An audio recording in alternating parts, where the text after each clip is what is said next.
இது பயிற்சிக்கான காணொளி மட்டுமே. நான் செபியில் பதிவு செய்த பங்கு ஆலோசகர் அல்ல. வணக்கம். நிப்டி செவ்வாய்க்கிழமை அன்று என்ன நடக்கலாம்? நீங்கள் பார்த்துக் கொண்டிருப்பது நிப்டியோட 5 நிமிடம் டைம் சார்ட். இன்று திங்கட்கிழமை. நிப்டியோட ஹை 23,568, லோ 23,316, முடிவுற்ற விலை 23,381.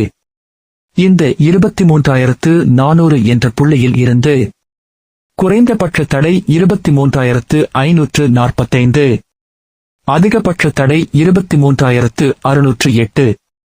23,400 இருந்து குறைந்தபட்ச ஆதரவு நிலை 23,271, அதிகபட்ச ஆதரவு நிலை 23,192.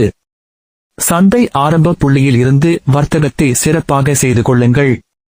லைவ் மார்க்கெட் அப்டேட் தெரிந்து கொள்ள